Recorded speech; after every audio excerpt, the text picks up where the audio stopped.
Hello, everybody. You're very welcome to this lecture on functional-based behavior reduction and functional analysis for self-harm and severely inappropriate behavior.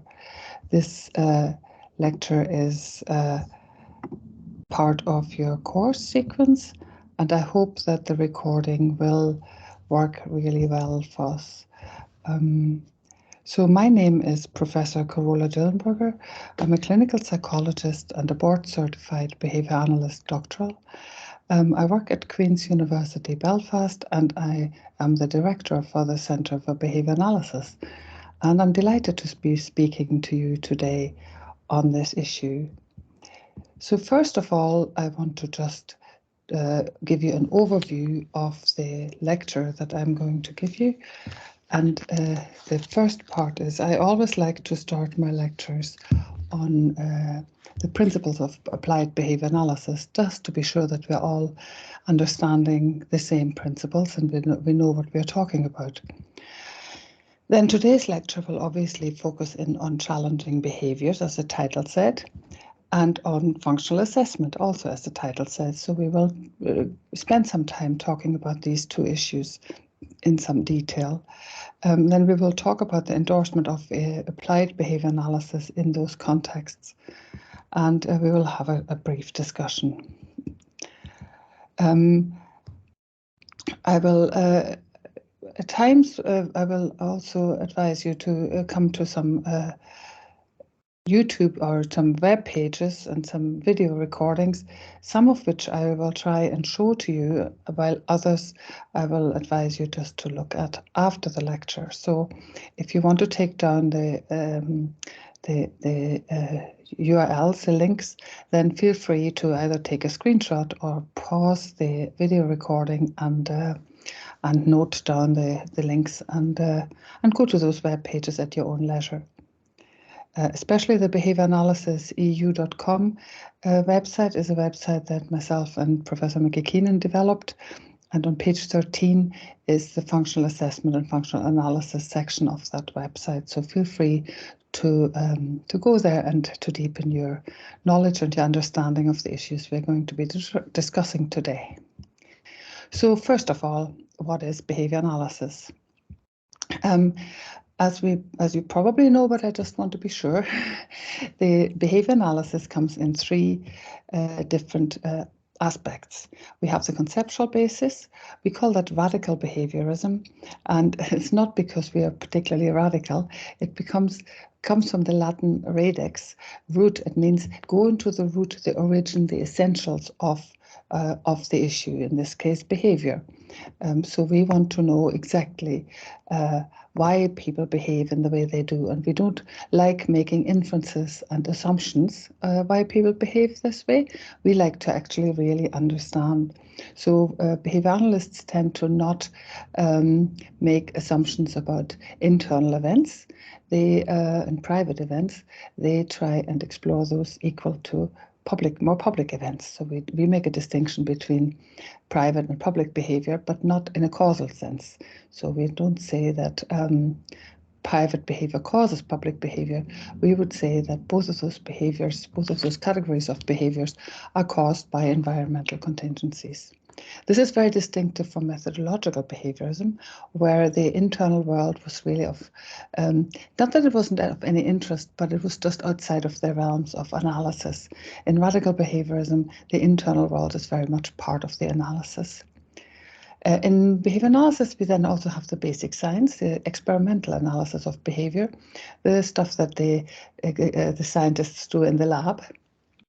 And there is lots of literature on this. There's a journal devoted to the experimental analysis of behavior, and you're very welcome to explore this. We won't be doing that so much today, obviously, because we're more going to be talking about the applied science, applied behavior analysis.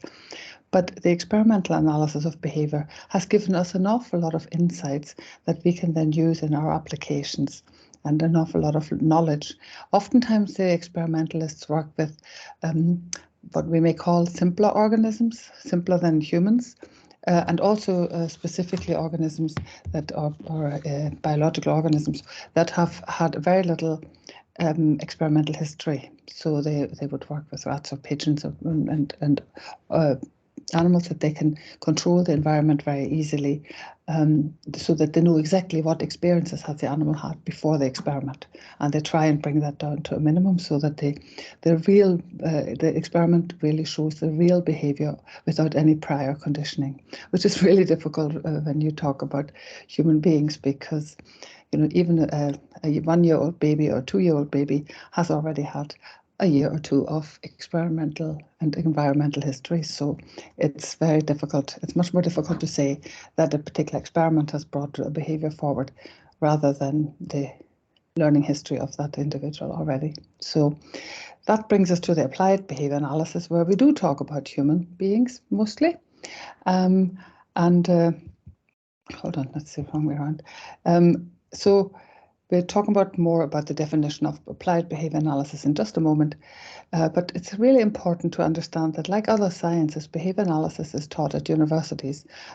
We mostly teach it in professionally approved courses, and most of those courses are approved by the Association for Behavior Analysis International, or in the past would have been approved by the Behavior Analyst Certification Board. The professionally approved courses taught at university, this is an important distinction because in many places, especially when there are not very many university courses, people sometimes offer very short courses and call it, we're teaching a course in applied behavior analysis, when really you can't learn the whole science in just a couple of days or even a week. It's just too big. It's a full science. It's like you wouldn't imagine that you can study biology in a week. So why would you study behavior analysis, another science? You wouldn't be able to study physics in a week. So it's a lengthy process to study. But even shorter courses give an introduction, so you could have a good basic knowledge. But there's always more to learn. So applied behavior analysis is very simply it's been defined in the late 60s already, so it's been around for quite a while, but it's important to go through the definition. It is defined as discovering the environmental variables that reliably influence socially significant behavior. And this is the words in italics are particularly important. And develop interventions for behavior change that take practical advantage of discoveries from the experimental analysis of behavior. So we've already talked about the experimental analysis of behavior a little bit, and now we have the application of that. It means that we are looking at finding out what are the environmental variables, the antecedents, the consequences, and anything in between that influences socially significant behavior. So if we're talking about people saying it's applied behavior analysis, but the behavior is not socially relevant, not socially significant, then we shouldn't be talking about applied behavior analysis, because in the definition it says socially significant behavior. Now, we could have a whole hour and a half or 3 days discussing what socially significant behavior means. We could have a big long discussion about that, because of course it depends on socially significant for whom, defined by whom, and so forth and so forth. But overarching the term socially significant, socially important behavior, for the most part, we would probably identify that as socially important for the person that we're working with. If a behavior has to be changed or is identified as an issue that should be changed in some sort of way, it should only be changed in a direction that is socially important for that person. And then we develop interventions for the change that take practical advantage of the discoveries that have already been made or that are being made as we speak in the experimental analysis of behavior. So that gives us a brief overview of ABA, what it is. This is important because, and I'm not spending a lot of time on it, but a little bit of time is always important at the beginning of a lecture, because some people think ABA is just an intervention for autism. And because applied behavior analysis has been so successful in the area of autism, supporting children and adults with autism, that sometimes people mix it up and they think one of the A's in the ABA stands for autism, but it doesn't. It stands for applied behavior analysis. So sometimes we say none of the A's in ABA stand for autism. Applied behavior analysis can be applied to any behavior, any socially significant behavior. And of course, when we talk about individuals on the autism spectrum, there are many, many socially significant behaviors that have been supported in over the last 50, 60, 70 years in that population. But there are also many significant behavior that have been supported in other populations, like typically developing school children, business people, people with other learning disabilities, people with physical disabilities. And I was just thinking of a young lad who was tube fed, a young lad who has multiple disabilities, but one of the things was that he was being tube fed, and through applied behavior analysis, they first assessed that there was no swallowing issues, that there were no medical issues for this to have, for him to need to be tube fed. He learned there weren't any of those issues. He learned to eat first liquidized foods and later solid foods, and he no longer requires the tube feeding. He can now eat with his brothers and his parents. So these are really important behaviors, and sometimes they would be considered medically necessary, and sometimes they're socially necessary to enhance the quality of life of these people. Is ABA a new science? As I already alluded to, the definition of ABA stems from the late 60s. And so the science of behavior analysis has been around even longer than that. And it's been around for over 100 years. And it is now being applied in many, many areas, in education, therapy, business. A recent paper by William Heard and Thomas Critchfield and others have identified 350 areas of application. This is quite an interesting paper. A lot of work went into that. So we know, is ABA new to autism? No. ABA has been used successfully to support people with autism for the last 50 years or so. So it's neither a new science nor is it new to autism. It might be new in certain areas where people haven't heard about it much, because obviously stemming from the US, it hasn't necessarily been as popular in across the world as it has been in the US. So here we have a paper from 1987 of the New York Times, where researchers report progress against autism. Now, today we probably wouldn't say against autism anymore. The language is slightly dated here, but they are talking about a behavioral approach and the emphasis on parent training to continue treatment outcomes at home. Really important. But this is a paper from the late 1980s, so it's been around for a while. So why is behavior analysis? What is behavior analysis? When we look at what we've just talked about, we have the science, we have three aspects of the science. We have the philosophy of science, the real-world application, and the lab. And in the real-world application, we have a range of different interventions. So we'll talk a little bit more about that today. What is often happening now is that the main focus is on skills building. Most of the time, today's lecture is a little bit on reducing behaviors, but for the most part, behavior analysis is focusing on increasing behaviors, building skills. One of the problems that happens is that people mix up the term ABA with one intervention. They might say that ABA is one intervention for autism, and what we are saying is really that is a category mistake. That ABA should be moved up here in the different category, different level of analysis. It is the second level of analysis, not the third level. It should not be mistakenly put into the third level of analysis. Seven aspects or seven dimensions of behavior analysis by Beerwulf and Riesli. The acronym, the memory aid is get a cab, because all these letters are in these 7 dimensions. The first one is the application has to be applied. It has to make a difference in socially important behavior, in socially importance difference, and that's we've already alluded to. The second one is it has to be behavioral. So this focus has to be on observable and measurable behavior. Now, when we talk about private behavior, it is observable and measurable, not by public, but by one person, the person that's doing the behaving themselves. So it's still observable and measurable. But of course, it's easier if it's public behavior where everybody can observe it and measure it, and it can be verified much more easily. But that doesn't mean it's not behavioral if it's private. It's still behavioral. It has to be analytic. There has to be a proven relationship between behavior and the environment. It has to be technological. The procedures are clear and replicable. So that's really important that there's nothing hidden about behavior analysis, and nothing hidden and assumed and presumed like in some other theoretical approaches where there are sort of hidden agendas. There's no hidden agenda in applied behavior analysis. It's all open and honest, and it's really important that the person that we're working with is aware of what's going on and collaborates with us. We're not magicians who magic something up. We're explaining to people what are the procedures, clear and replicable.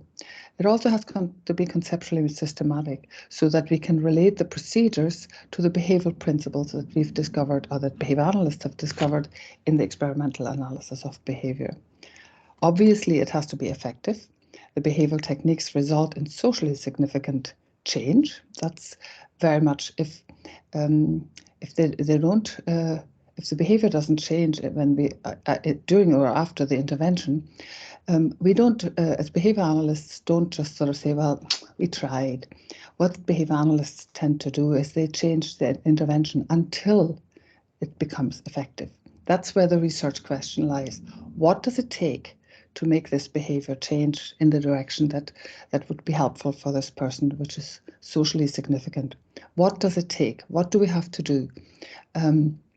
Within reason, obviously, but within the procedures, within the replicable procedures, how do we have to adjust the procedure so that the person learns the behavior that is important to them? It's a very different research approach. I mean, research is not our topic today, but it's a very interesting and different research approach to some other research approaches where people have a given intervention and try it out, and whether it works or not is the research question. Does this work or does it not work? In behavior analysis, that's a starting point.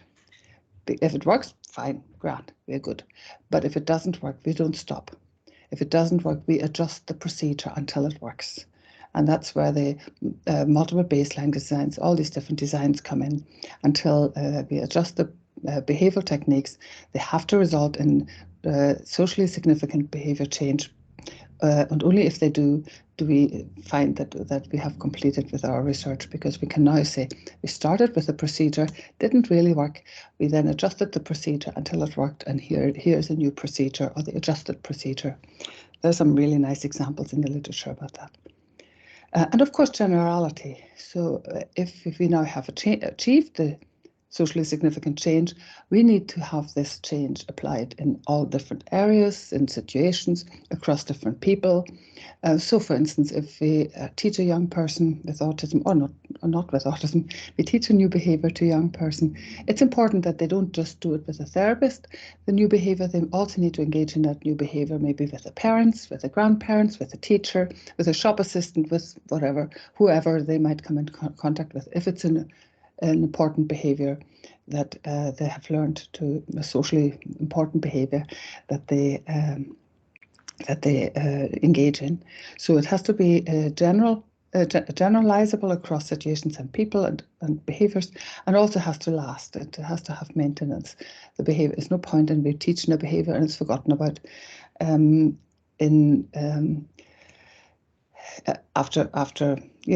after the session is finished. The behavior has to be learned in a way that is maintained over the longer period.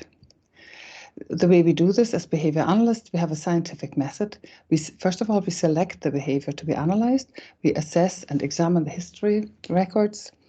We establish priority and goals and objectives, and we analyze the system and obtain involvement and support from parents, from teachers, whoever may be, other therapists. We collaborate with other therapists. So we select the behavior to be analyzed. We define that behavior very, very clearly so that we can measure it. So once we have defined and selected the behavior, so when we talk about behavioral definition, we say that the behavior has to be defined in a way that more than one person can observe the behavior reliably. But then we need to measure the behavior. We select whether the measurement dimension, whether we want to measure the frequency of the behavior, or whether we want to measure the duration of the behavior, or whether we want to measure the latency between, say, for instance, an instruction and the behavior occurrence. So if a parent says, please tidy your room, does it take 2 weeks before that happens? Or does it take 10 minutes or whatever? So that's the latency. And of course, the different behavioral instructions have different latencies. So if you say tidy your room, you might sort of say, well, actually, if he does it before dinner tonight, we have 2 hours. We're not going to be worried if he hasn't done it immediately. As long as he's done it in the 2 hours, that would be an acceptable latency, maybe in one family. In another family, the accepted latency might be 3 days.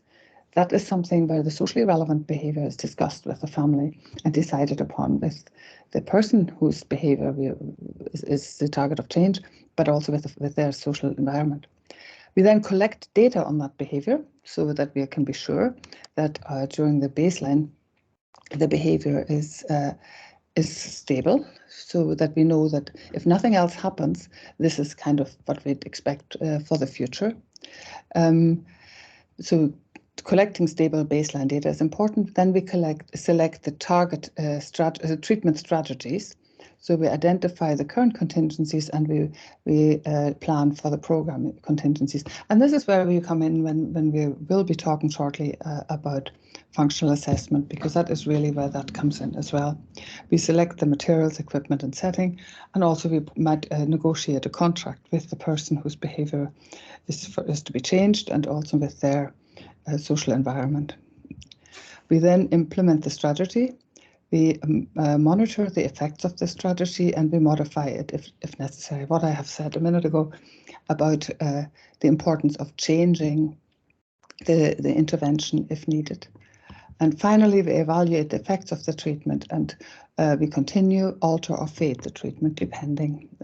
So the design is always of the scientific method. The design of the scientific method is child or person-centered and evolves with progress. So this is all about database decision-making. So the next area, then we need to talk about autism briefly, because we're going to focus in on challenging behavior. I always like to have at least one quick slide just to remind us on the diagnostic criteria, because it's important.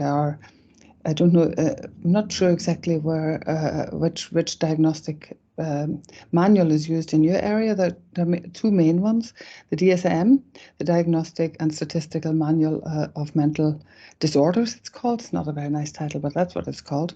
We're in the 5th edition of that, and the ICD, and we are in the we're in the 11th edition of that. And the diagnosis basically focuses on 2 diagnostic criteria. There are persistent social communication and interaction issues, and restricted repetitive patterns of behavior, interests, activities, and at least 2, including sensory. So these are the 2 categories that the diagnostic criteria that will have to be observed by the person who is undergoing diagnosis. They have to be observed usually by multiple professionals. There are some diagnostic systems and observational schedules that can be used to do this. And this would be very different in different countries. And we're not going to talk about diagnosis here today so much. But what we are going to talk about is that the diagnosis focuses on 3 levels of support needs. They call that dimensions. The first level is the person requires support. Second one is requires substantial support. And the third one is requires very substantial support. And this is important because there might be people that have persistent communication and interaction issues, or even restricted and repetitive behaviors, but they don't actually need support. Not in a clinical sense. I mean, we all need support from our families and our loved ones, but I'm talking about clinical supports that merit a clinical diagnosis. So if somebody just has some of these behaviors, but actually can function quite well with the normal supports that everybody has in their lives, if they're lucky enough to have them, but they don't need clinician support, then they don't fall into this diagnostic criteria. The interesting point is that there are no medical tests for autism at the moment. There are some ideas that there are genetic factors or brain differences, brain function differences, but at this moment in time, we do not have any medical tests to say that somebody has autism spectrum disorders. There is some research in that area, but we don't have any yet. So at the moment, the only thing we have is an observation of behavioral excesses or deficits, and we might not like the word deficits, but it's either too much of a behavior or not enough of a behavior in order to have socially relevant behaviors. So persistent social communication and interaction issues. Oftentimes, this refers to people who have a deficit in that area. They don't socially communicate, or they don't interact as much or as fluently as other people. With restricted repetitive patterns of behavior, it could also be a deficit that they don't have very many behavior interests and patterns of behaviors or activities. Maybe just one. Maybe they're very, very preoccupied with one particular thing, like in young children, maybe dinosaurs or trains or something like that. In older adults, it could be, I don't know, it could be anything really, or they have, they have excessive behaviors in that area. So the prevalence at the moment in children is roughly, it's agreed that it's about 2%, although in many countries it's actually much higher than that. And Northern Ireland, it is over 4%. In Japan, with a population of 15 million children, a child population of 15 million, that's what I looked up, in under 15s, there would be 300,000 children with autism expected. And with adults, the figures are slightly different. There's 1%, but it's just because they're just not, the research hasn't gone just as far yet. It's much more recent that people have actually started looking at adults more carefully. But Japan has got a population of 145 million, roughly, adults. And that would mean 1.4 million adults have autism. That's a lot of people. So let's talk about challenging behaviors. Without ABA-based intervention, one of the studies showed very clearly what would happen with challenging behaviors if there's no intervention. This is a study of 60 children with autism who attended special autism schools. They did not have early ABA-based interventions. They did a 40-year follow-up study of the results of this study, and they found that out of the 60 children, they are now 40 years older, they are obviously adults, 45 of them, which is 75%, had the same IQ and just some improvement in language, not much. And the other 15 out of the 60, so 25% of this population, could not be assessed because they had not developed language above the 3-year-old level, and they had severe challenging or self-injurious behavior. So without any intervention, this study showed, and this is a fairly recent study, 2014, they studied these people after 30 years in 2004, and 10 years later, this is the one I'm reporting here, it was 40, these people had aged 40 years after the original study. And when you think 25% of these people could not even be assessed because they had not developed any language above the level that they had when they were first assessed at age 3, and they had severe challenging and self-injurious behavior. So this is a very, very common thing with no intervention, a quarter of the people. I want to show you an example of what might happen, and I hope the sound works here. Oh.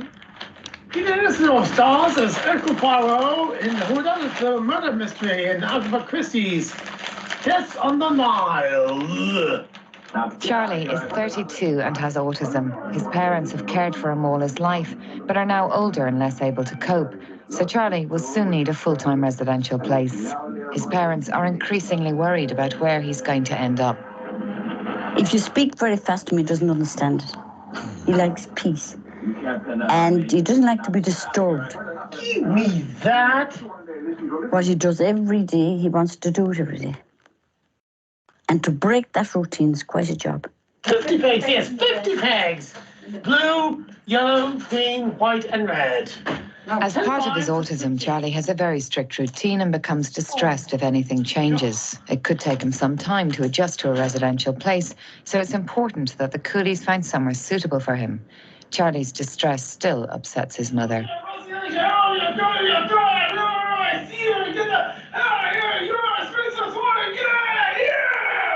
He can't tell you that he's upset like you are.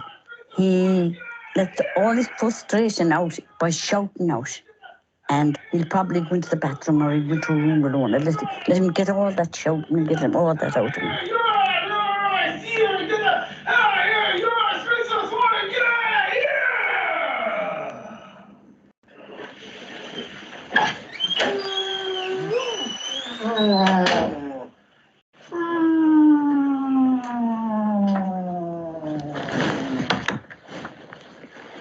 What do you think now, after years of you with want your teeth, Johnny? Yes, all right. You all right? You okay now? Both Charlie's parents are in bad health. His father has diabetes and heart disease. Anne has osteoporosis and needs a hip replacement. Looking after Charlie is increasingly taking its toll. Push in there now. I'll just lie outside here for a while. Rest myself. The family spend most afternoons in bed. I'll fix your pillow now there. There's days I'm so exhausted. I just want to go into bed, cover myself up and forget that I'm alive. Have you enough under your head, Charlie? Yes. You sure? Sure. I don't think you won't understand it. Understand what it's like. It makes you hard. It makes you feel well. Everybody's living their own lives. And you're there. You know, you have to stick to that work. No, not. Charlie does get services. He attends a day centre and has 4 nights respite a month. Anne also has support in the home. Charlie's service providers have assessed his needs and say they have plans in place for him should anything happen to his parents. But his parents, while happy with his respite and day services, don't believe there's an appropriate full-time place for him. Okay. I'm a very normal boy. You're a good fella. I don't know how we can take it anymore because it's getting us really down. So what's Charlie going to do when any of us die or anything like that? Where is he going to go?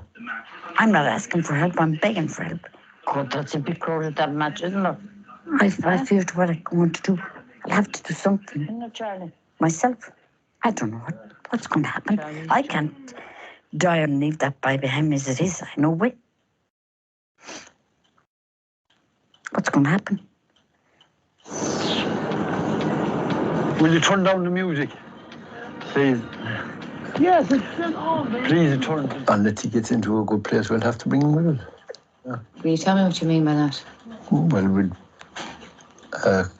have to commit suicide or something like that to bring. We couldn't leave Charlie behind us. Wouldn't be fair on him. So just imagine how he ended up in an institution, a madhouse or somewhere like that. That wouldn't be worth it. It's not worth it.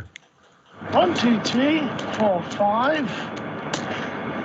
If he was left behind, he might go completely off his head. Because he loves us and we love him. Charlie is one of the 1,600 intellectually disabled people on waiting lists for residential care in Ireland. So we have seen Charlie and his family, and I think this is a very emotional film strip and movie, but it shows us what might happen with no intervention and the despair of the parents. And I found this in my research that 70% of the families of these aging caregivers of adults with autism have not made any particular plans as to what might happen. And you saw Charlie's father here talking about that. They can't leave him behind, which is pretty desperate speaking about that. So when we measure severe problem behaviors, the kinds of behaviors that Charlie engages in and worse, there are different measures of challenging behaviors. There's severe self-injury, injury to such an extent that the flesh can be seen, the head becomes deformed, for instance, and the different ways of measuring the intensity of that. There's severe aggression that causes injury to others, such as by means of biting, kicking, punching, pulling hair, or head thrusting. There's severe stereotypic and stereotyped restricted behavior that cannot be stopped even when others intervene. Examples include removing one's clothes despite strong instructions to the contrary, refusal to go out, or returning to places that might be hundreds of meters away from in order to pick up something. Severe property destruction of property in a manner that is hazardous to the person themselves and the surroundings, breaking glass and furniture and so forth. Severe sleep disturbance, disrupted sleep cycles, and inability to stay in bed, which can also then result in aggression towards others and destruction of property. Severe feeding problems like overeating or repeated regurgitation of food, eating of non-food substances. And I was just looking at a parent who they had just retrieved a big screw of about 2-3 centimeter screw out of the intestine of her young boy because he'd eaten it, and it could have pierced his intestine and it could have killed him. Luckily they were able to retrieve it off him, but he was just eating it, and they couldn't understand why. The severe problems in elimination, so smearing feces, repeated vomiting, and so forth. Extreme hyperactivity, jumping around in a manner that poses danger to the body and life, running around when not under direct supervision, and climbing onto dangerous and high structures such as balconies and handrails. Unbearable screaming and crying. You heard some of that in Charlie there. It was pretty unbearable for the mother to hear him screaming and crying and wailing. That lasted for a very long time. And sustained bouts of intense panic that cannot be calmed by others, and explosive tantrums exhibiting explosive behaviors when others warn him, or even when it pertains to trivial issues that occur in their life. These gives you some examples of the kinds of challenging behaviors you might see. So how do you address challenging behaviors? With ABA-based interventions, the research has shown that a lot of the challenging behaviors can be dealt with and can be helped with, and can be, oftentimes it's about skills building. Oftentimes the challenging behaviors are linked to frustration of not being able to communicate. 25% of the optimal outcome of participants in Deborah Fine's study, they didn't even meet autism diagnostic criteria that we've discussed anymore after good intensive ABA-based interventions. And this was significantly more of these optimal outcome participants received ABA-based intervention, particularly between the ages of 2.5 and 3.5 years of age. So there's a significant relationship between ABA-based interventions and optimal outcomes in their findings. The early study by Lovas, that some of you are probably familiar with, related to nearly half of the developing of the participants in the study. They were nearly half of them after the intervention were indistinguishable from typically developing peers. And indistinguishable does not mean they were exactly the same or they were carbon copies. It just means, like any group of children, everybody is an individual, everybody is very, very different. But if you have a group of children who are just playing in the playground and you cannot pick out the one that has the autism spectrum disorder, then that's what they mean by indistinguishable. It does not mean that these kids can't be individuals and being different from that way. And Sutera and et al., they studied children, and they found that 18% of the children diagnosed age 2 received mostly behavioral intervention, lost the diagnosis by age 4. So there's hope to deal with the challenging behaviors. There is hope with good intervention that something can be done. So what is this applied behavior analysis for autism? Well, I've already alluded to the fact that there is an ABA knowledge base in the ethics, all known principles of behavior from the experimental analysis, individual tailored functional assessment and functional analysis, and database decision making. On top of that, then, we would have to have some autism knowledge. We would have, for instance, knowledge of the ABA autism guidelines. And then there are a whole range of different interventions: natural environment training, discrete trial training, stimulus control procedures like PECS, for instance, shaping and chaining, verbal behavior systems, pivotal response training. There are a whole range of ones. Early intensive behavioral interventions, which is more like a whole package of interventions. Incidental teaching, precision teaching, and other individually tailored procedures, a whole range of different procedures that are all coming from the knowledge base and the ethics of ABA, on top of together with the knowledge on autism. So a socially significant curriculum would be determined by the individuals, parent, caregivers, all-together. It's important as behavior analysts that people not just sort of say, well, we need to teach these people A, B, and C. It's really important that we actually listen to the individual, the parents and the caregivers, and work with them as to what is important, because even culturally speaking, it's very different. The different cultures have different behavioral patterns, and it's important that we listen to the culture that the family is engaged with, the family culture, the country, the social culture as well. But for the most part, we're talking about life skills, dressing, toileting, attending. Now, how we dress and how we toilet and how we attend might be different in different cultures, but basically life skills are important, very often a socially significant part of the socially significant curriculum. Social skills, playing, imitation, that type of thing. Learning to have social skills, and of course academic skills, attending, reading, writing, math, drawing, and so forth. And basically, as an overarching principle, all the skills necessary to lead a fulfilled life. Skills development increases choice. Clearly, if you have more skills, you have more choice. You don't have to behave you don't have to use your skills, but you have a choice to use them. Whereas when you don't have skills, you don't have the choice to use them because you don't have them. So what behavior analysts tend to do is increase the skills so that that increases the choices of the people. So how do you do this? We're now going to talk about functional assessment and functional analysis. Well, first of all, we're going to talk about functional assessment. So for the indirect functional assessment, the first step is a behavioral interview. In the behavioral interview, we define the behavior, we identify the antecedent, and we identify the consequences. So let's have a look.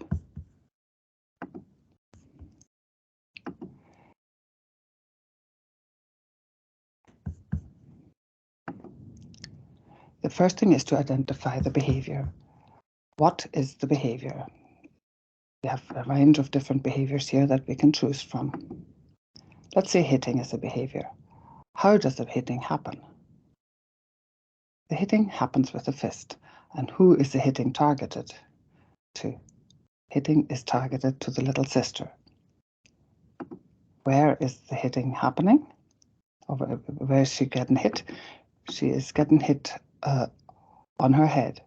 So in your behavioral interview, you ask questions, what, how, who, and where. You don't have to ask them in that order, but you're asking to the person that you're interviewing, you need to get the answers to these questions. What is the behavior? How is the behavior happening? Who is the behavior targeted at? And where is the behavior happening? So these would be the questions you ask in the behavioral interview regarding the behavior. And the next questions you would ask would be around the antecedent. We identify the antecedent. So what is the antecedent? Where does it happen? In the bedroom, in the kitchen, in the living room, or in the garden? We find out it's happening in the kitchen. So we ask these questions to find out in the behavioral interview. We ask questions around that. We might not say to the person, what are the antecedents of him hitting the little sister on the head with a fist? What we are saying is, where does it happen? Oh, where does he hit the little sister? He hits the little sister in the kitchen. When does it happen? At mealtimes, after mealtimes, or at bedtimes? Oh, we now know it happens at mealtimes. Okay, so we now already established that the behavior, the problem behavior mostly happens in the kitchen after the meal times, and then who is present when it happens. Okay, so we now know the father is present. You see, so we're asking these kinds of questions. We can, in our thinking in a behavioral interview, we think, okay, we need to find out the antecedents. I need to find out where, when, and who is there. The questions that you then phrase with that in mind can be varied. It's up to you. You go with the flow. But at some point, you want to find out where does the behavior happen, when does the behavior happen, and who's present when the behavior happens, because that helps you then analyzing what you might be doing. And then you identify the consequences that happen after the behavior. What are the consequences? Let me see, we just let this one. Does somebody shout at him, hit him, threaten him, ignore him? Somebody is hit him. The sister, the father, or the mother? The father. And how does it happen? With the open hand, with the back of its hand. So in a sense, we're asking, first of all, to define the behavior, then we're asking about the antecedent, and then we're asking about the consequences. Now, we can mix up those questions in the behavioral interview, just all around, just into the flow of the conversation. But ultimately, we want to know exactly what is the behavior, what does it look like, who is the behavior directed towards, what exactly is the behavior, so we know what the behavior is. We want to know what the antecedents for the behavior are, and we want to know what the consequences are. And we can find that out in the behavioral interview. In the behavioral observation is also an indirect way of finding out about the function of a behavior.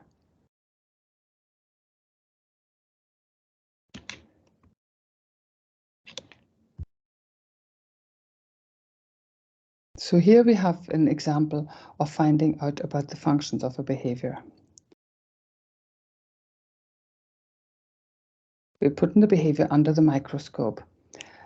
In applied behavior analysis, we design sequences for the behavior.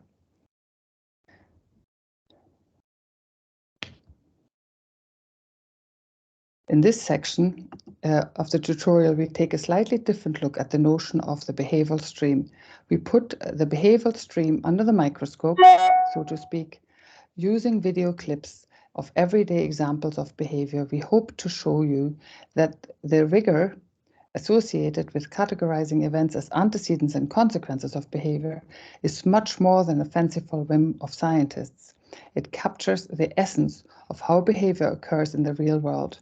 These events define the context of behavior, and importantly, they provide guidelines for making decisions about how to intervene when problems occur. So here we have an example of a young child kneeling. We don't know without seeing more of the context, we don't know exactly what she is doing. We're not able to say exactly what she is doing. This is Kalinka, aged 5. Just you can see it there in the. Maybe I can make this a little bit bigger for you. Yeah, that's better. So here we can see just her sitting in the kneeling down. Now, I've used this with my class quite often, and I'm asking them, what is the child doing? And they come up with some very, very interesting ideas. They would sort of say, oh, she's changing the wheel of her car, or she's doing something, all sorts of different things. But when we put a little bit more context in it, we can see that we can make a little bit more sense of what she's doing. But there still isn't enough there to change you so that you can make a statement that matches her activities. You can see she's sitting there. She seems to be writing or drawing, or we don't really know what she's doing. So it's important that we actually observe the behavior. Very briefly, just one instance of the behavior.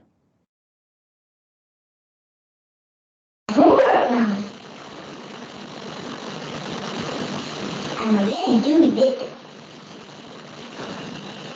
What's your new word today?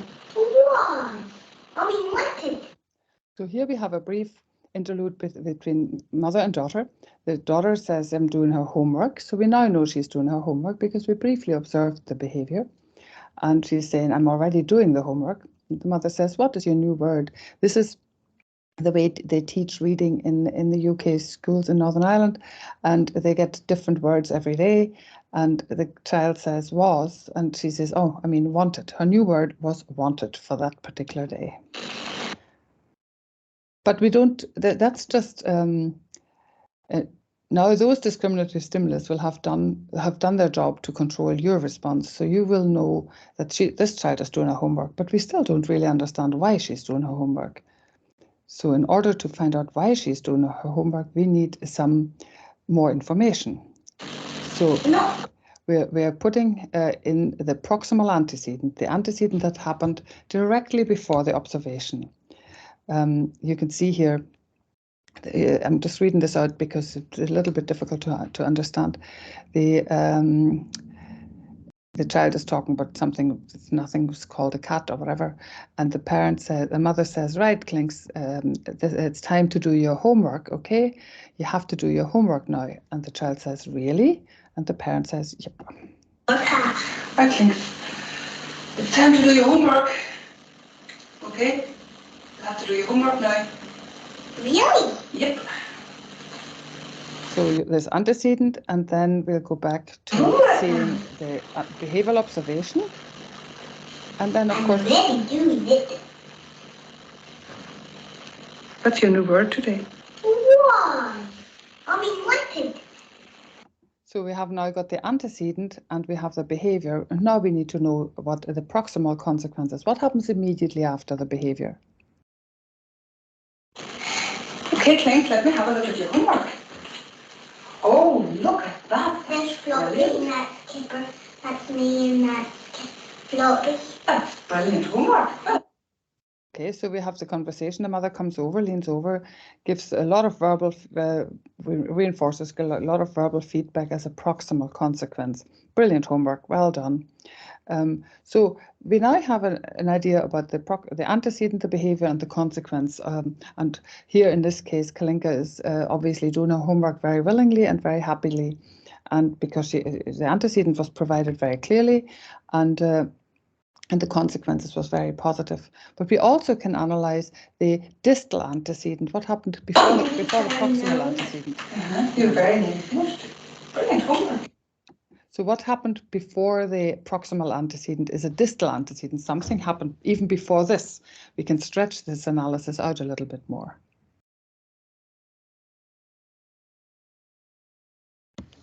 What do you think you have to do? Write the sentence and draw a picture of the kind of dog you wanted. And what is your new word tonight? Wanted. Put it on the front just to remind you wanted. Will you do that for this evening? Okay, so here we have in the classroom the teacher saying to Kalinka, what do you think you have to do? And write the sentence. And then she says, write the sentence and draw a picture of Kipper and the dog. And what's your new word, says the teacher? The child responds, wanted. And as it's interesting that in the behavioral observation, she'd actually said was, and then she corrected herself. Here's a very clear instruction from the teacher. The new word is wanted and wanted. And the teacher put it on the front of just a reminder and asked her, will you do that? And off you go. So then we have the sequence. You have the sequence where the mother then reminds No, her. okay. Aisling, it's time to do your homework. Okay? You have to do your homework now. Really? Yep. Homework now. I'm already doing it. What's your new word today? Was. Wanted. Okay, Clint, let me have a look at your homework. Oh, look at that. There's Floppy and that keeper. That's me and that Floppy. That's brilliant homework. Well done. I know. You're very nearly finished. Brilliant homework. And then, of course, we have the distal New consequence. word is wanted. Well done. Will I give you a clap for that? Okay? Well done. Thank you. Okay, so then the distal consequence, first of all, the parent praises, and then the distal consequence, the teacher also praises. So here we have the full analysis. And of course, you could stretch that out even further from the distal antecedents into much more distant antecedents where she started school, or even she started primary school, or whatever way length of the learning history you want to tap into. But here, in order to understand this child's behavior, who is willingly and happily doing her homework, you can see the antecedents are, the distal and the proximal antecedents are very, very clear. They are exactly the same, in the same direction from the teacher and the mother. The child's very happy to engage because she then also gets proximal consequences from the mother, lots of praise, and also from the teacher. Now, the interesting point here is that we're looking at Kalinka aged 5. Let's look at another example.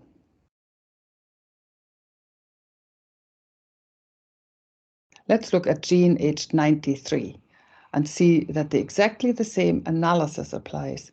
Now, the examples are different, but the analysis is the same. Hello, hiya. Hello. You well? Hello. Hello.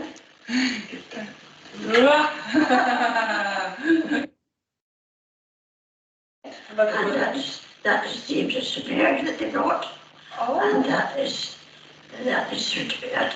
He got it appointed. Is that the one they won? Yes. No, that's James's Bay. That's one of all the fools. Here we have the behavior of a reminiscence of the old lady, 93 years of age, receiving visitors. That she's, you can see in the distal antecedent, she's sort of a little bit forlorn looking, a bit lonely looking. She receives the 2 visitors, which she's very happy to see. She knows them well, even gets a wee kiss from the baby. And then the behavior is that they are looking at reminiscence over James, is this lady's brother, who had passed away, and they were reminiscing over the time that he had a horse, and the horse didn't have foals. It had didn't win the races. It had all the foals. Whatever the conversation might be, they're using picture cues to reminisce over past adventures that were had by her brother. And you could see then the proximal and the distal consequence. Okay. We're away now. See you later. Bye-bye. Bye-bye. Bye-bye. Bye-bye. Goodbye. Bye-bye. Bye-bye. See you later. Bye.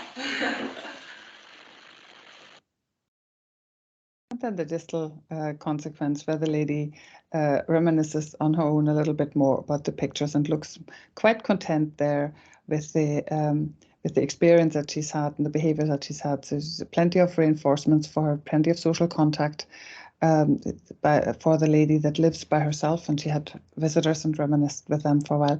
The interesting point here, as I said, is that the behavioral observation, the analysis, is exactly the same. We have a distal antecedent, proximal antecedent. We have the current behavioral observation, proximal consequence and distal consequence. And again, we could stretch this distal out, the distal consequences and the distal antecedents out over many, many more years. This was just a snapshot in time. And we'll have one more example of yet another different age group of people. Here we have Martina with Ellen the baby, 6 weeks old. And the same analysis applies. The distal antecedent, the smell test, where the baby needs a bath, and the baby gets the bath.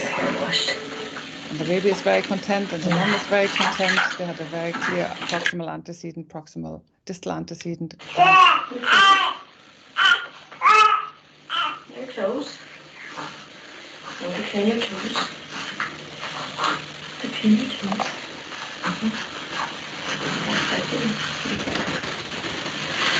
Right.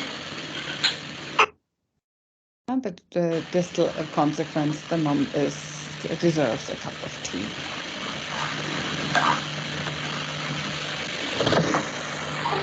And the baby is gurgling happily after the bath. The interesting point on this is really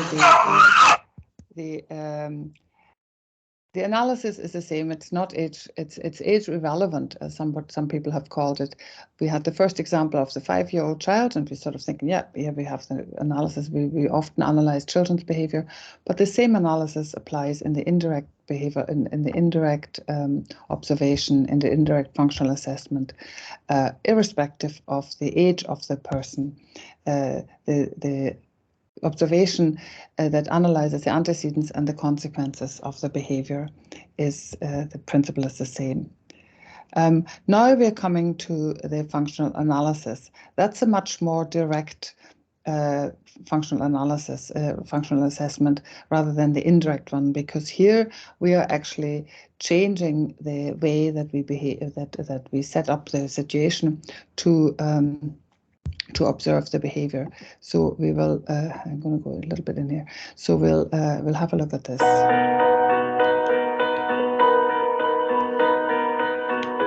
An important aspect of dealing with any inappropriate behavior is to understand why the behavior is occurring. Once this question has been answered, it is possible to put an intervention into place that can deal with the behavior appropriately. Often, individuals can engage in the same behavior, but for completely different reasons.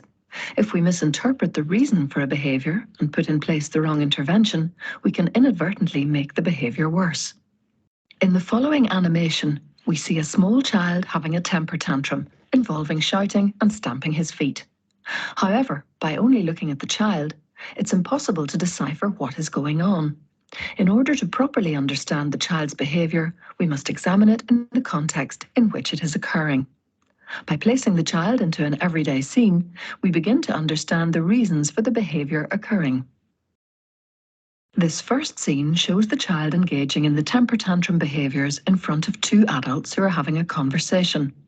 They could be the child's parents, or perhaps two staff members at the child's nursery. In this instance, the child is engaging in the tantrum behaviors for social attention. If the adults stop what they are doing and give their attention to the child, they may inadvertently reinforce the tantrum behaviors. Typical behaviors to teach the child would be the skill to interrupt appropriately or to wait until the adults have finished talking. Now we see the child engaging in exactly the same behavior, but by changing the context, we interpret the behavior in a completely different way. In this scene, the child is being asked by an adult to put some toys away. The child engages in the tantrum behaviors because he is trying to escape or avoid a task he does not want to engage in. Such non-compliance is very common and is usually dealt with by teaching the child to initially follow simple requests and then by making these requests progressively more complex over time. A new scene is put in place, and once again the context of the behavior changes. In this scene, a child wants to go outside to play, but is not allowed to by the adult as it is raining outside. Often, children engage in inappropriate behaviors when they want something they are not allowed to have. Important skills to teach children are waiting, first and then, and also accepting no for an answer. In the next scene, a child is engaging in tantrum behaviors beside the refrigerator. The parent is desperately pointing to various objects in an attempt to discover what it is that the child wants. This situation is common with children who have communication difficulties, and it is frustrating for both parent and child. A useful strategy to use is to teach the child to communicate through visual means or through sign language. In this last scene, we see the child once again engaging in the same behavior, but for a very different reason. In this example, the child is shouting and stamping because he enjoys the sounds that he has learned to make. This is an example of a child engaging in a behaviour for self-stimulatory reasons. A useful method to use is to teach the child to gain the same sensory stimulation through more appropriate behaviours. In this case, it could be teaching the child to sing. To summarise, what we have learned in this section is that behaviours can occur for very different reasons, and the key to managing them can also be very different. A functional analysis is an experimental technique that is used to help understand why particular behaviours, usually problem behaviours, are occurring. Although it shares the same goals as functional assessment, it differs in that it is not merely observational. A functional analysis recreates real-life circumstances so that we can draw conclusions about how behaviour is being influenced. It does this in a systematic manner, using a set of standardized scenarios within which behaviour can be measured. The aim is to identify what is called the function of a particular behaviour. In other words, through the use of investigative techniques, we will be able to determine whether any particular behaviour is occurring because the child is trying to escape a demand, gain social attention, or whether it occurs for self-stimulatory reasons. The word function in this context is a term that refers to the consequences produced by the behaviour. Being able to say that a particular behaviour has a specific function means we are closer to understanding why the behaviour is occurring. This is a critical step that allows us to design an intervention that will directly deal with the factors maintaining that behaviour and will enable us to decrease the behaviour successfully. During a functional analysis, different scenarios or conditions, to give them their technical name, are presented, and data collected on how the target behaviour is affected, e.g., does the target behaviour increase in certain conditions compared to others? Typically, each condition is presented in a structured way for a set period of time, e.g., for a 10-minute period. The different conditions are presented a number of times in order to verify the findings. The clips that follow are examples of typical conditions. In the demand condition, the child is asked to practice new skills or perform tasks that are known to be difficult. The behaviour being assessed in the video clip is licking fingers and then wiping them onto a surface. If the child engages in the behaviour being assessed, then he is allowed to escape or avoid the task immediately following the problem behaviour. That is, the demands are removed for a short period of time. We see the child engage in a number of other behaviours, such as grabbing at his teacher, leaving the table, and general non-compliance. But the demands are not removed for these behaviours because they are not the behaviour of interest for this assessment. We see the target behaviour occur a few times during this short clip. This suggests that the removal of demands may be acting as a negative reinforcer to maintain the behaviour. Further observations across a number of sessions will help to confirm this possibility. In the attention condition, the child has access to some activities, although they are not preferred activities. Another person is present, but attention is only given to the child if he engages in the target behaviour. That's not right. Need your hands down. Attention shown here is in the form of comments such as, "That's not right," or "Put your hands down." In this clip, we see the target behaviour occurring a number of times. This suggests that attention is probably acting as a positive reinforcer to maintain it. In the alone condition, the child is placed in a room with minimal stimulation and he has no access to toys or other activities. With nobody present, he does not have attention from anyone either. If he engages in the target behaviour, then it is likely that it occurs because it is self-stimulating. Although we see the child with his finger or his thumb in his mouth, in the alone condition, we do not see him engage in wiping. This brief clip, then, suggests that the target behaviour is not maintained because of self-stimulation. In the control condition, which is sometimes called the play condition, the child has access to some of his favourite toys and activities. The person with him gives him attention by making some neutral comments at regular intervals. You're sitting in the chair. The technical term for a procedure where there is no link between the occurrence of a behavior and the delivery of a reinforcer is non-contingent reinforcement. In summary then, this is a control condition because stimulation, attention, and the absence of demands are all provided. Once the different conditions in a functional analysis are presented a number of times, the easiest way to draw conclusions is to graph the data. Some hypothetical data are shown here. Here are the data for the control condition. In each session, we see that the behavior did not occur. The data for the alone condition show that the behavior occurred at a very low frequency on each occasion. At times, the frequency of the behavior in the attention condition was only slightly higher than during the alone condition, and during sessions 2, 6, and 7, it did not occur at all. The demand condition is where the behavior was most likely to occur. Taken together, all these data support the conclusion that the behavior is maintained by escape avoidance. It's not always as easy to draw conclusions from data obtained in a functional analysis. However, without the data, it would be impossible to draw any conclusions.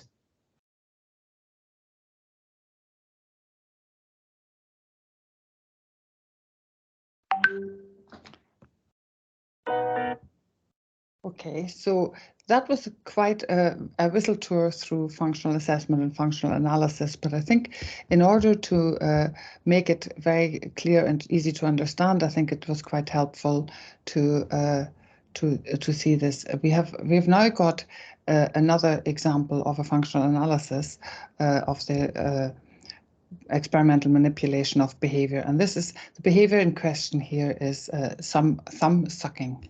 So let me just see if I can get this started here. This session deals with functional analysis of behavior, the experimental manipulation of contingencies.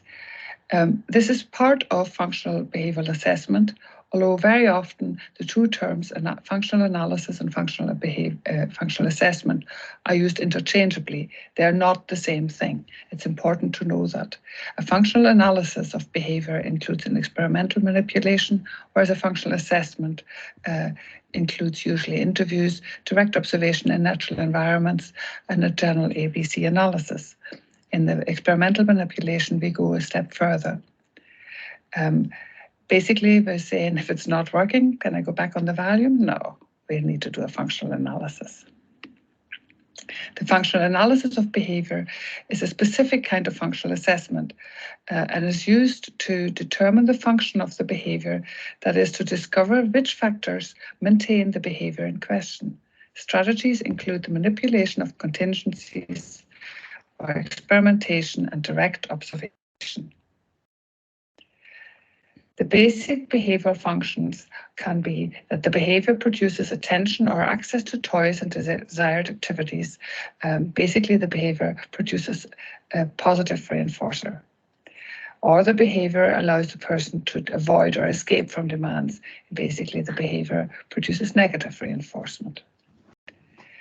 Or the behavior occurs because of sensory consequences, so it is exposed to automatic reinforcement. In all of these three cases, we see usually quite high frequency behaviors because they've all been reinforced through various ways. So when we use a systematic experimental manipulation of contingencies to find out which of these functions the behavior serves, we might design several different situations or contingencies and carefully observe how the behavior changes. And then we repeat the experiment a number of times so that we can be sure it wasn't just an accidental observation. This procedure, while it might seem as if it takes a bit of time up front, it avoids time being wasted on a try and hope intervention.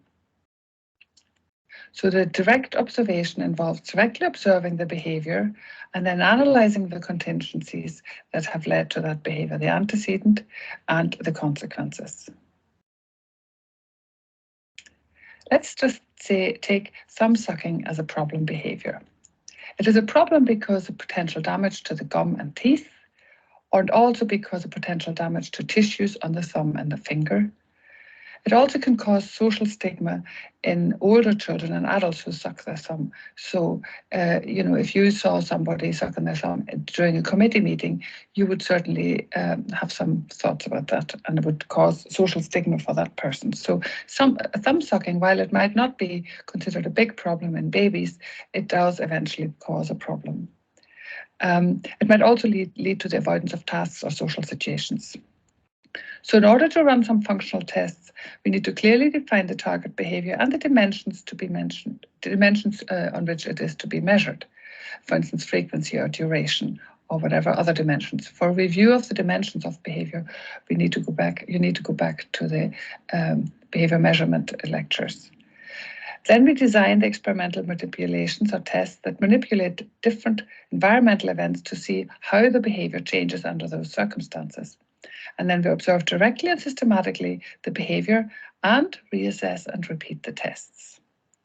So let's have a functional analysis of thumb sucking in 4 conditions. The first condition will be alone. The alone condition, there's no stimulation provided, there's no social interaction provided. This condition will check whether the behavior is reinforced through automatic reinforcement. The second situation will be a demand condition. There will be a suitable demand will be placed on the person, not too much, but just a suitable demand. And we'll see if the behavior is used to avoid the demand to avoid the problem, the demand.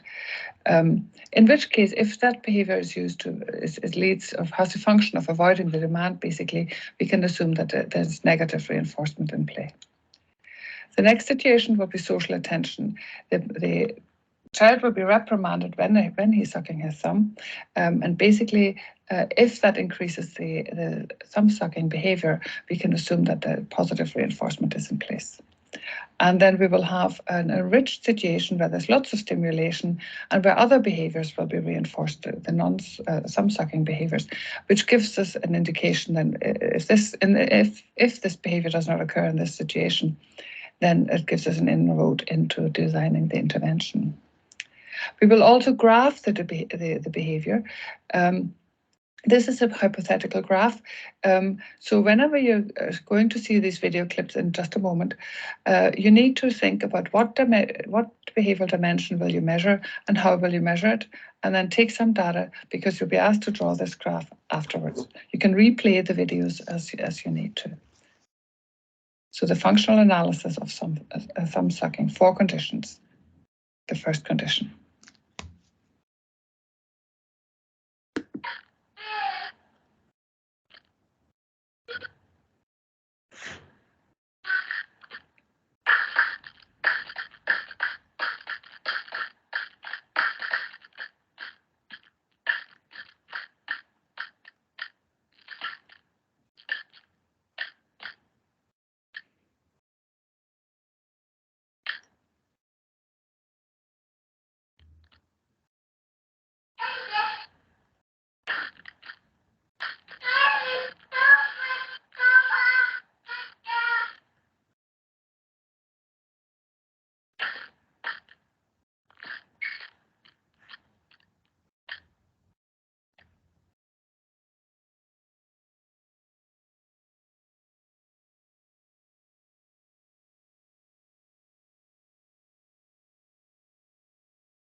I will show you all the alone conditions in consecutive order, although of course they weren't all taken in consecutive order.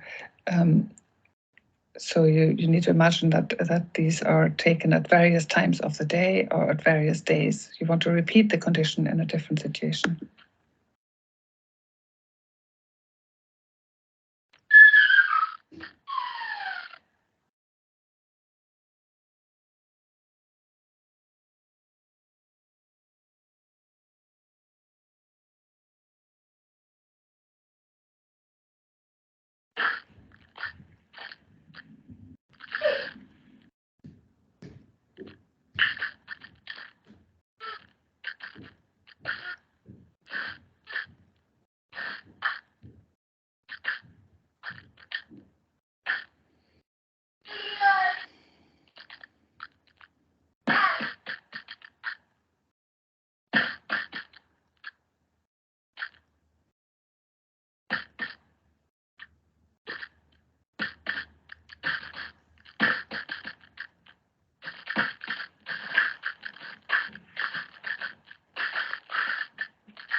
Third observation.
Of course, as you imagine, it is really important that you assess the behaviour, the severity of the behaviour before you expose anybody to the alone condition or any of the experimental conditions. If, for instance, the behaviour is a severe self-injurious behaviour, you might not be able to allow for the alone condition to be observed like this. In our case here, we have a behaviour that doesn't actually cause immediate danger to the child or anybody else, so we were able to run the condition a number of times. Here we have the demand condition. The child is given a task to complete, and we'll observe whether the behaviour, the problem behaviour, has a function of avoiding the demand and thereby being negatively reinforced.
The third time the demand condition is put in place.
I will have a condition where there's social attention for the inappropriate behavior.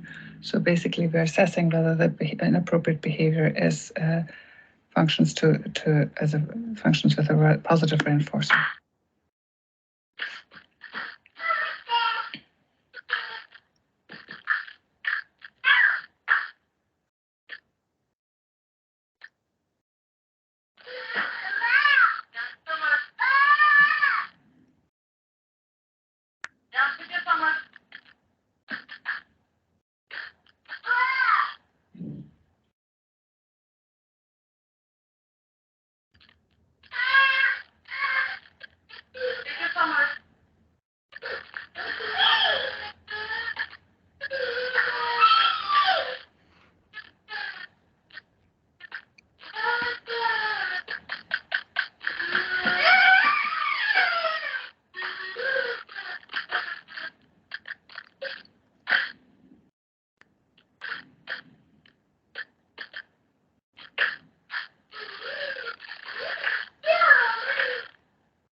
Finally, we have the enriched situation. We didn't run a third negative reinforcement condition. We ran the enriched condition instead.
We run another enriched situation.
So that was the functional analysis setups, the experimental manipulations that we produced.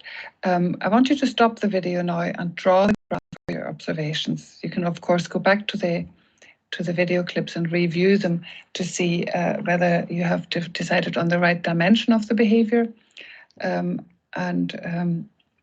want you just to practice drawing a giraffe. So what are the conclusions of the functional analysis?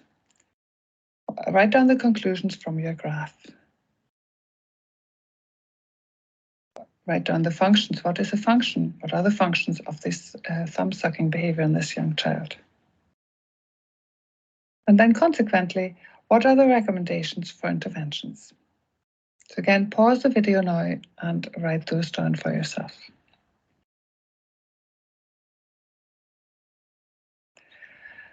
The functions of behavior based on the functional analysis. Based on this functional analysis, it is likely that the thumb sucking was a function of automatic reinforcement. It would need to identify if the sensation of the thumb or the mouth are the key function.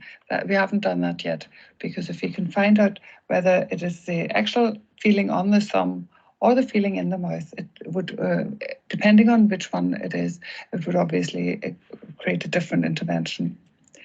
We also saw that thumb sucking may be also a function of positive reinforcement. When they were getting, there was a bit of that, not much, but there was a bit of that. So it might be that some of the attention given to the thumb sucking might have actually reinforced that behavior.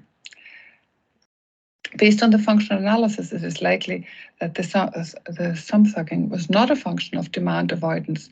It's quite clear that when there was demands and asked of the child, he was not engaging in the problem behavior at all.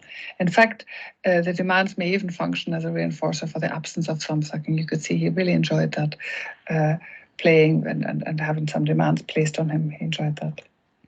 So the implications for interventions would be that behaviors that are maintained by automatic reinforcement are difficult to change because it is difficult to remove the automatic reinforcer. So the intervention should be based on reinforcement of alternative or other behaviors or competing responses.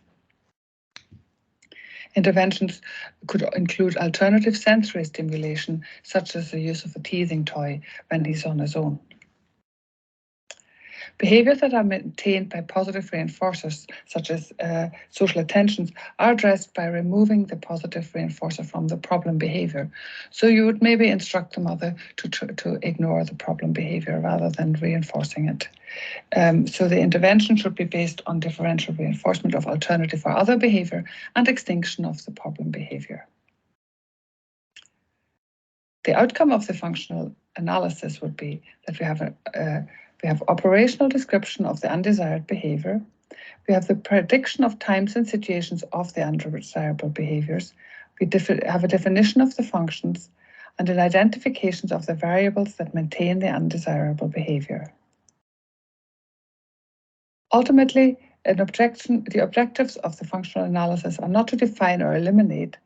They are to understand the structure and function of the behavior and to guide the intervention, to teach effective alternatives. So the functional analysis has an educative function.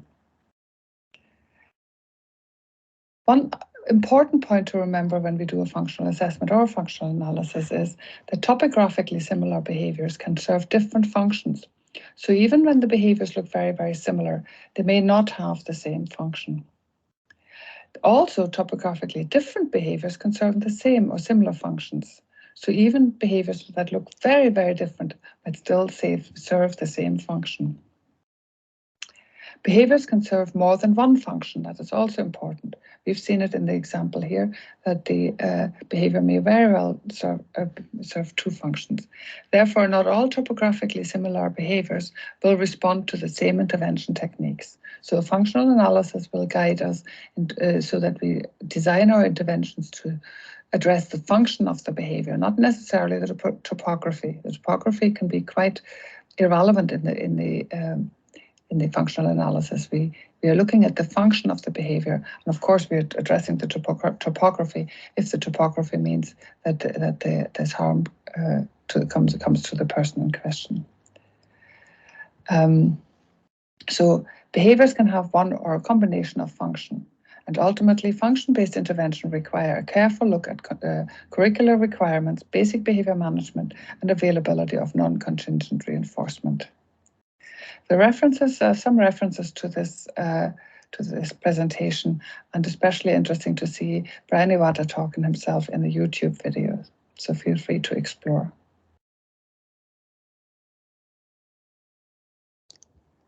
Okay.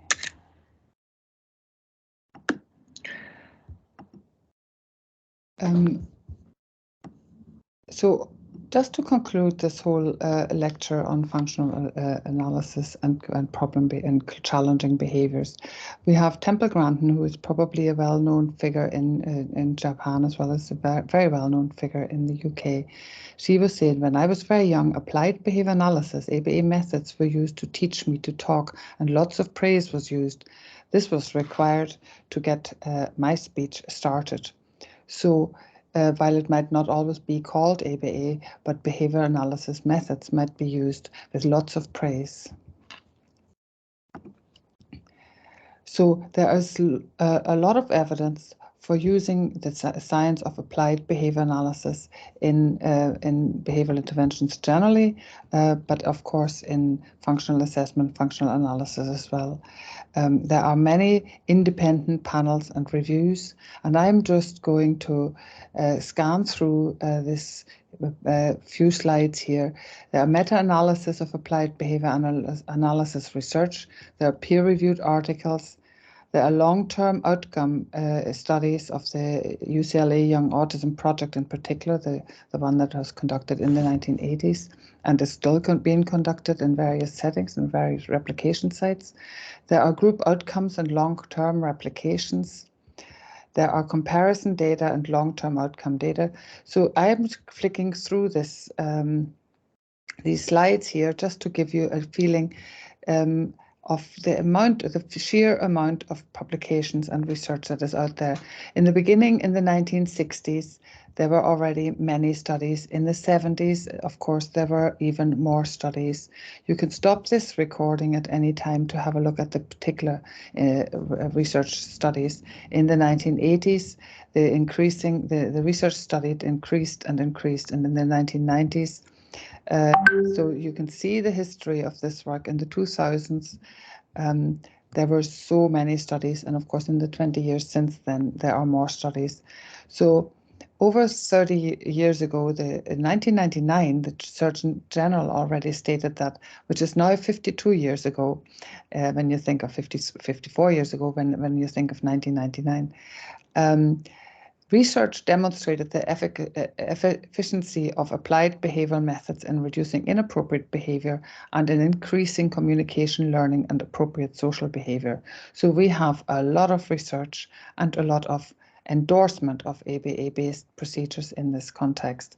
There is sufficient evidence to categorize ABA as medical therapy rather than purely educational. This comes from the US Office of Personnel Management Benefits Review Panel in 2012. The American Academy of Pediatrics publicly endorses the use of ABA treatments. In America, you have these many training institutions, verified course sequences in all these different universities. And I know that in Japan, there are fewer of these, but there are still many colleges, and you're on a course. And I want to leave the last word to Jake. Jake is a young man who had benefited from ABA at a very young age. And some of the language in this might, they talk about recovery. We're not talking about recovery these days anymore, because it's not about that, because it's not a disease that you recover from, but it is a skills development. And when you look at Jake, just in terms of where he was as a 2 or 3 year old and where he is now as a young adult, then you can see what can be done to prevent challenging behaviors with behavior analysis. This is something that I wrote when I was 10 or 11. It was, and still is, my life philosophy. Dream it, do it, put your mind to it. Ready? Do this. When I see the videos, it amazes me that at one point in my life, I had autism. And it makes me realize how fortunate I am to recover. Jake was one of these kids who developed typically. He walked, he talked, he played, he hit all the developmental milestones.